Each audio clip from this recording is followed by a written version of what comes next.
And hello, welcome everybody to Mastering Sales with Brent Gove. I'm down here in Miami at 10X. I'm having a great time. Just heard Tucker Carlson speak, heard John Maxwell speak. They did a speak off with five other speakers and just powerful business communicators. Such a great day. I'm so inspired. But today, I'm here to talk to you about the NAR lawsuit, the settlement, and the new sweeping changes in real estate. Everybody's a little freaked out. It's kind of like the iPhone. It's like, well, what do you mean? Where are my buttons? There's glass. I'm very tactile. There's where are the buttons? And it's like, you had to give up your 8-track cassette tape player, the Sony Walkman technology for a CD player, and then digital. What do you mean I'm download from the cloud? What's that? iTunes. I like to have my album, my vinyl album. And so are you a dinosaur? Do not be afraid of this. This is going to be great. NAR gave you a big gift. I will say this, the weak agent's the one who shouldn't be in real estate. It will blow them out. So what's the gift? They are going to leave the tree, the bush, the hedge is going to get pruned, and there'll be more business for you and I. There'll be more business for the professionals. Amateurs are going to lose with what NAR did. Pros are going to win. You are all pros. I am preaching to the choir. So let's get into it. What happens when you go on a listing appointment? Nothing. You do your presentation, you get down to your listing agreement, and you say, Mr. and Mrs. Seller, my fee is 6%. I collect 3%. And I recommend you offer 3% out to the buyer. Nothing's changed. All's NAR said is we can't advertise that. We just can't advertise it. That is what the settlement was. We're not allowed to advertise it. But I highly recommend that you offer a commission to the seller. It's always bit to the buyer. For 100 years, it's worked this way. So here's how this works. If you don't offer a commission for the buyer's agent, they will skip your house. Not all of them, but many of them. And it's all about supply and demand. If you lose the supply of buyers and the demand languishes on your house, the price could come down 10, 20, 30, 40, 50,000. If it's the high end, 100 grand, $200,000, $300,000. You want to expose your home to every possible buyer on the market. So they call me and say, sorry, we're not offering a commission as was customary for 100 years. I'm telling you right now, many agents will not bring their client to your home, or they will do their best to tell them why they shouldn't buy your home. They're going to come up with every possible, it's near power lines, it's by a school, and there'll be all traffic of people dropping off their kids, or this neighborhood puts up a lot of Christmas lights. They're famous for it. It'll take you 20 minutes to park at night and to leave at night. They will go through. Do you know what the crime rates are here? So, Mr. and Mrs. Seller, I highly recommend that you do 6 and 3. You don't have to, but if you were my brother, my sister, my mom, my dad, I would make you do this. I talk to people like that. I'm a leader. I lead. They're not the leaders. If he's a dentist, he's the leader. He helps me with my teeth. Optometrist, there I listen to him. Here, I'm the pro. So, like I said, professionals are going to win, amateurs are going to lose. So nothing changes, and then you just can't put the 3% in the MLS. But when you can't put it in Zillow, you can't put it in Redfin, you can't put it on your website, third party. In fact, real quick, let's put up what actually happened. We're going to share the screen. I am prepared. So if you read the left-hand corner, that says the National Association of Realtors.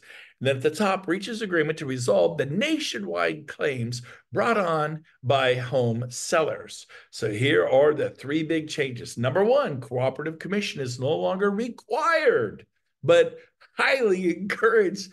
People are going to skip you, and it's going to affect your sales price.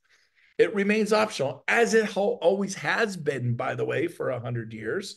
And there are some stubborn sellers who won't do it. And guess what? Their homes, statistical fact, sell for less. And then they do all the work, and then they take on the liability. They can no longer be advertised in any MLS field or any third-party system using MLS data. That means your website is another system. So we're going to figure this out as we go, but agents will simply call you and go, hey, Kevin, are you offering a commission? Yeah, 3%. Noel Kreider, are you offering? Yeah, 3%. Hey, John. Hey, Lisa. Hey, Drew. Hey, Clark, are you offering? Yeah, 3%. And guess what? They're going to be showing them. So Nothing's going to change if you're a listing agent. Now, some weak agents may list for 3. Hey, you don't have to. I don't want to. Or then they will be offering nothing for the buyer's agent. And I'm telling you, people are going to skip, and it's going to hurt the seller. I would never do that to you. And so it's going to be fine. Number 2, all realtors, and I'm going to take Q&A at the end. All realtors and MLS participants must have a buyer broker agreement executed prior to touring any property, and final compensation cannot exceed what's on the BBA, buyer broker agreement. This is awesome.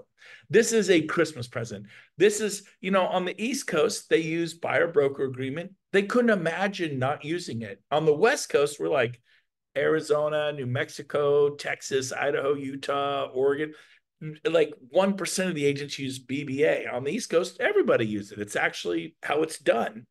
And we think it's weird on the West Coast, but do you think it's weird to take a listing and not do a listing agreement? Well, that's weird. Of course you have a listing agreement. Well, they think it's weird that we don't have a buyer broker agreement. So now you show them this, print this off and go, it's now, this is the law that we must have, not should have, must. The top one says offering a commission remains optional. As always, it's optional. But this one, you can't show property. This is a gift, because now they're trying to protect the consumers. Well, now the consumers are going to be handcuffed to you for 6 months or a year, and they're going to be stuck. Now, some consumers are going to get stuck with some agents that aren't that good, but you're going to go, I cannot show you the home unless you sign this.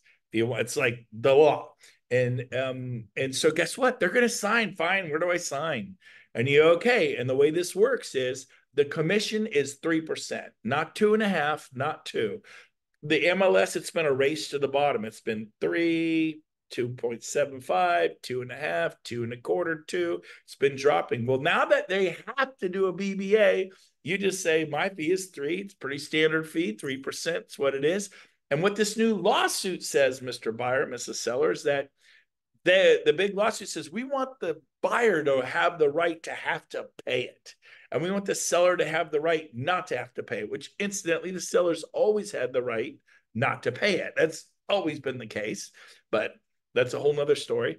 But so let me ask you, Mr. Buyer, do you want to pay 3% on this $500,000 home? It's a $15,000 fee. I know you got your down payment. You got your closing costs. You also want to pay $15,000. What do you think they're going to say? They're going to say, nope. I said, okay. So what we're going to do, when we make an offer, we're going to have the seller pay, which is customary and normal. And that's how this is going to work. You good? You good? Yeah, we're good. Unless you want to pay it. No, I don't want to pay it. Okay. Seller's going to pay the 3%.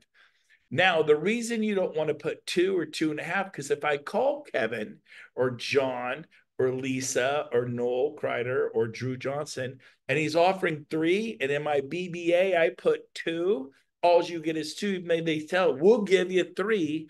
If you look at the number 2, prior to any touring, final compensation cannot exceed what was agreed to in the BBA. So if you put 1% or 2, that's all you're getting. It doesn't matter if they say, we'll give 10% commission. Whatever you put in the BBA is yours. So I would say my normal commission is 3.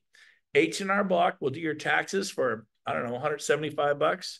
I started hiring a lawyer for $1,700. I mean, the CPA, 10 times the amount, because he was better. Not all agents are created equally. Charge what you want. If you want, you could charge 5%, charge 4%, you could charge 10%. Commercial real estate, it's 10% off it. Charge whatever you want. This is a gift. So when the MLSs, when the commissions have been dropping in the MLS, you could set yours at 3, and I could call a listing agent and said, hey, here's the bottom line. Are your sellers going to pay the 3% commission? No, they're not. They're not going to pay it. Okay, I will take it off my showing list, because our buyer refuses to pay it. They have money for the down payment, closing costs. They couldn't pay it if they wanted to pay it. So please let your seller know that we are going to remove their beautiful home from our showing list. If they change their mind, let me know. And they're going to call and say, I got another one. They're canceling. We got to offer a commission. This is crazy. And so we're going to find our way through this. But here's the deal. You're going to start getting through, because I know some of you, the MLS, it's 3% is normal. For the rest of us in Sacramento and other markets, it's 2.5%. You go to some of these markets in Florida where they sell a home for $15 million, they pay 1%. Now, which is, do the math on that, right? It's not much for a $15 million home. It's something. Now you're going to get 3%. You're going to get triple. This thing is a gift. And then number three, since all commission amounts are now negotiable with each party prior to the offer, which has always been the case, commissions have always been negotiable. The amount the seller contributes to buyer's commission can be negotiated with the purchase contract, which is just what I said. Hey, if you don't want to pay me, I'll skip your house. If you want to pay me, by the way, my fee is 4%. You've been on the market for 30 days, 60 days. You're 1.7 million. I'm 4%. You want my buyer? We're 4%. You can strong arm that seller. It's all negotiable. Just make sure it's 4% in your BBA. With that, I am going to, by the way, I will say this before I take Q&A. So let's get that off the screen here. And if you'd like to ask a question, go to under reactions and then hit raise my hand. When you're done, hit lower my hand. But I want to say this. This is a huge opportunity for us. You could go, oh no, oh no, no. It's going to be weird until it's not. I liked my pager. Then I found the BlackBerries better. And then I love my BlackBerry. We used to joke around and call them crackberries. Very addicting. I'm very tactile. I like the buttons. And now I was so upset about this, this iPhone. And there's my beautiful wife, my iPhone. And I was like, I don't like the glass. It feels weird. I love it.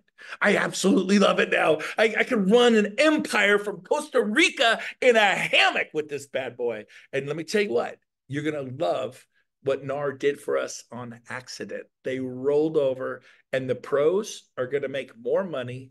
And the weaker agents, it's going to prune the tree. And what happens to a tree after it gets pruned? It comes back fuller, healthier, with more fruit.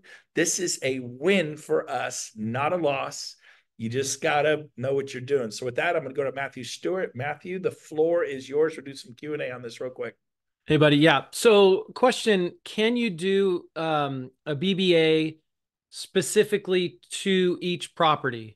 Like, for example, you mentioned a new home builder pays 5% plus incentives, but yet normal resale homes are 2.5, 3. Yeah. Just say we're going to be looking at resale homes. We're going to look at new construction. So we're going to set this at 5%. If we end up getting one that residential, we'll do 3%. But because we're looking at new builds, it will be 5%. And just if you make it a big deal, it's a big deal. If you're like, if you're nervous and this, they'll be nervous. But if you're calm and like, this is how it is, like, okay, where do I sign? If you do new construction, you get 5. If they go, hey, I'm offering 3, you could do 3. So I would just set it at 5. Commissions can be what they can be. We don't set commissions. It could be 10%. I remember I got a little someone really, really, really wanted me to sell a lot in a really bad part of town for $88,000. What's 3% of $88,000? Like $2,500. So then your broker gets a piece and all this, and you pay the TC there $300. It was like maybe make $1,900 when it was all said and done. I said, hey, I'll do it, but my fee for selling land is 10%. It isn't 3%. It's not 6. It's 10%. So my commission got back up to $8,800, 10% of 88,000, and then I get paid $350. This I got. But sorry, I mean, this takes as much or more work than selling a house. Selling land could take a year. Selling a house takes a month or 2. I go, honestly, I should charge you 20%. That's what I should charge you. It's how you talk to people. So tell them the truth. Tell them the truth with conviction. Drew, real quick, we're gonna do rapid fire questions. So I know that when it comes to steering, it's mainly based off of race or ethnicity or anything like that. Is there any implications when it comes to purely based off of redlining? Is about economic areas and about race. This is not steering. You had a discussion with your client. Do you want to pay the 3%? No, I don't. Do you want the seller to pay it? Yes, I do. Okay, so the seller has to pay this. And if they're not willing to pay it, we're moving on. It's that simple, because you don't want to pay it. And there's plenty of other fish in the sea. And we're going to find you a beautiful home. And this is what sellers do. They're going to pay this. And so I know a seller that wouldn't pay it. You're worried about getting electrocuted mowing your lawn. There's always going to be the story of, oh no, I was on a plane and it crashed. That is 1 in 8 million. And yes, those stories will be there and all that. And so I'm not saying to steer people from low income areas or to say, hey, you don't want to buy here. There's too many white people here. Don't buy here. That's not what I'm saying at all. Noel Kreider, yes, Noel, fire away. Hi, Brent. So let's say that you have a buyer broker agreement and you get them to sign for 3%. Let's say the buyer or the seller says 10,000, right? Period. We're not going to pay any more than that. Now, at this point, we want to get the deal done. And you could agree to drop your commission to 10. Yes, you could. Okay. I would go to my client, look, our fee's 3, it's 15,000.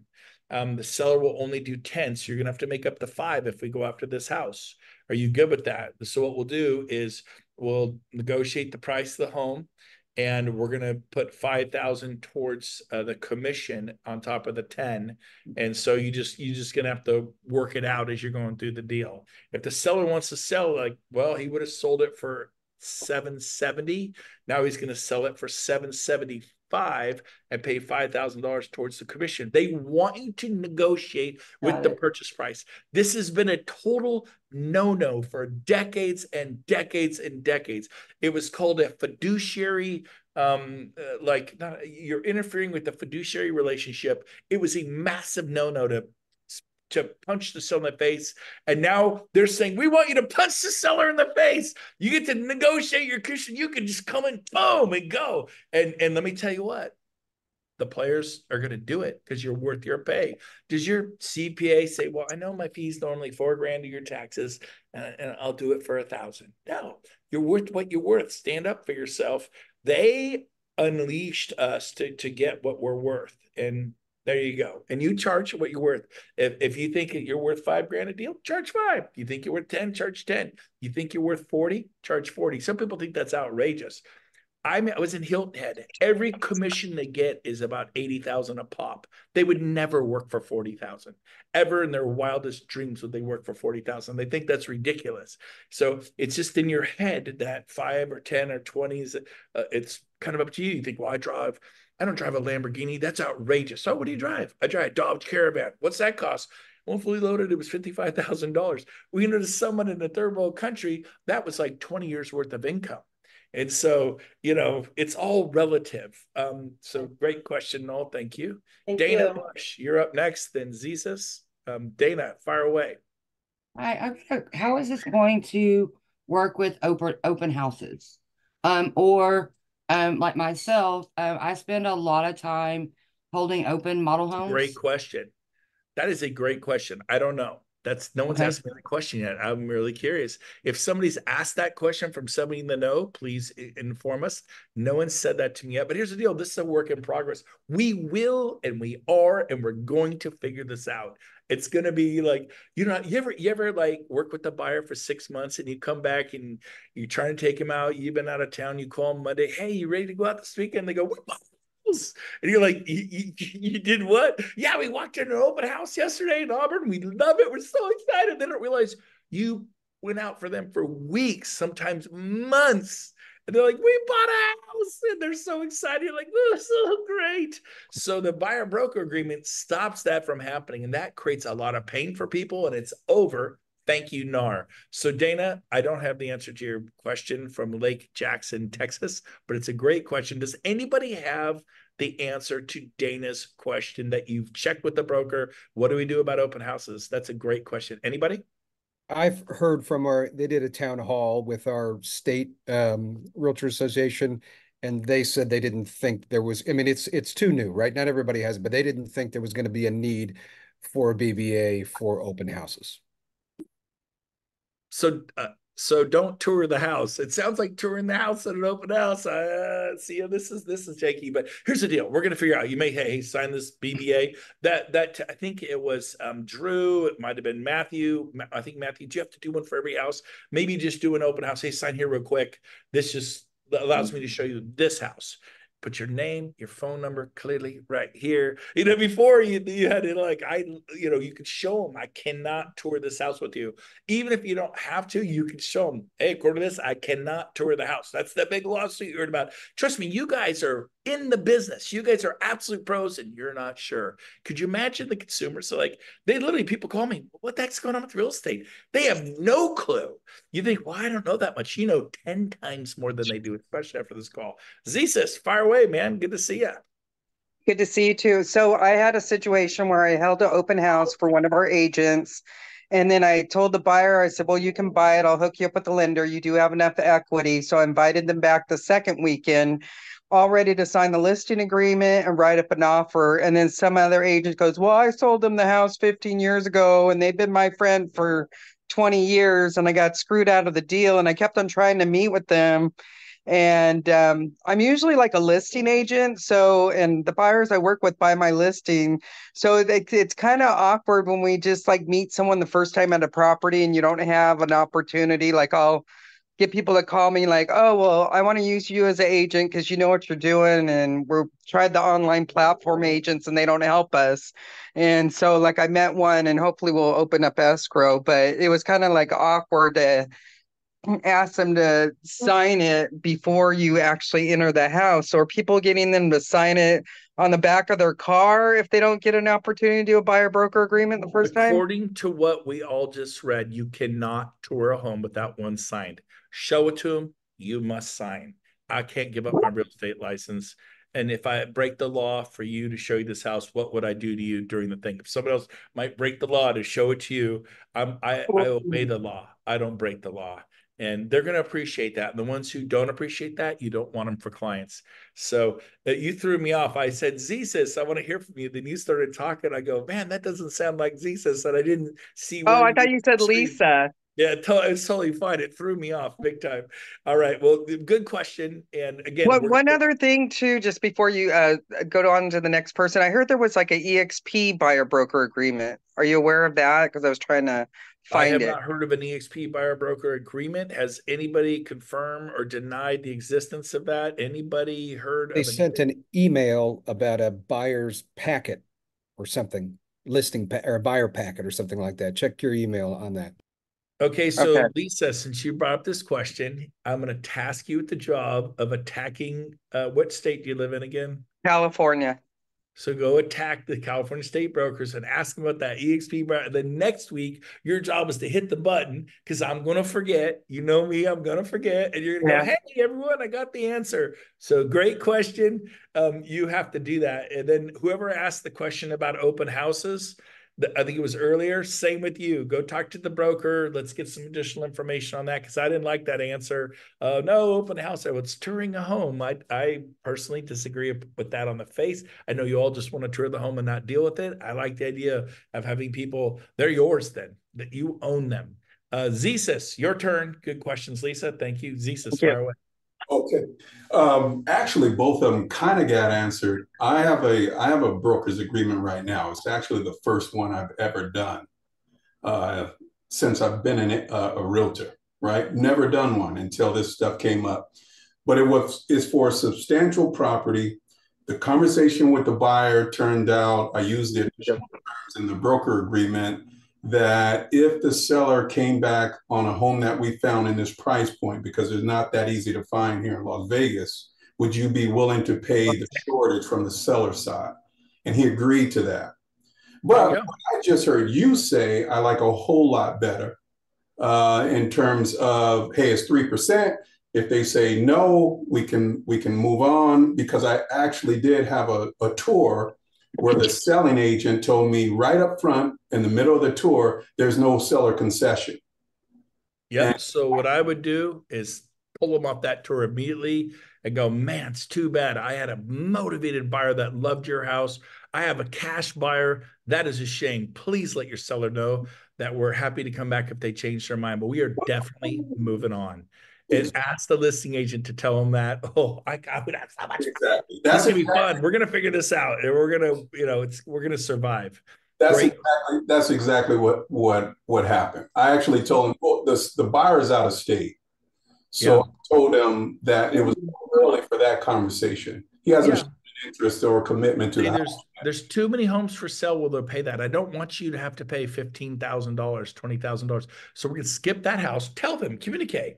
And Exactly. we're gonna take it off because they're misbehaving. And we'll let them know. And if they decide to put it back on, they're willing to pay the cash. I don't want you to pay $15,000 or $20,000. Exactly. It's if you're like, well, would you sort of, like, I don't think so. I'm gonna get a new agent.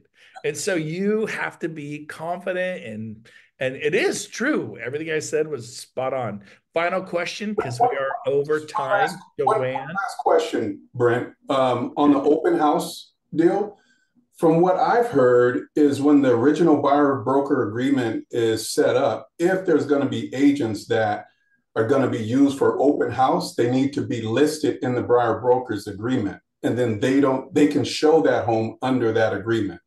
Have you heard that as well? Sounds right, because then they're touring a home without a buyer broker agreement. So you just have to do a little addendum, a quick win farm over. Hey, I'm not going to be able to tour homes this weekend. I'm at Apple Hill or the Pumpkin Patch or the beach or the mountains with my family. It's 4th of July, but I've arranged for Joanne Pullen to show property to you in Halifax. I know you don't want to buy a home in Halifax, but you're going to have to buy a home in Halifax. I'm kidding. But so Joanne's going to show it in the new, I have to have you sign that she's a part of what we do, or other we're not allowed to show you the home. This is how it works in real estate. Don't make it a big deal. You make this stuff a big deal, it will be a big deal. You make it no big deal, it's no big deal. Great question. I'd like to offer something if I may. Yeah. In Nova Scotia, Canada, we've always had buyer agreements. We're not allowed to tour a house without them. So here in Nova Scotia, we're one of the few provinces that we've always had them. So what I do with my buyer agreements, instead of having a house address, I say the province of Nova Scotia. That way, if I'm out of the HRM area, I'm covering my ass for the entire province, that they got to work with me. Number one, I set my percentage. I set it on the average. It's usually 2.5 or 3. And then if the seller's not willing to pay us that, it's right now in our cut sheets what they're willing to pay. I do an amendment and I change it to what the seller's willing to pay. So we've already had this in place. That's why we don't think we're really going to be affected by it, because we've always had buyer broker agreements, and we don't show houses without them.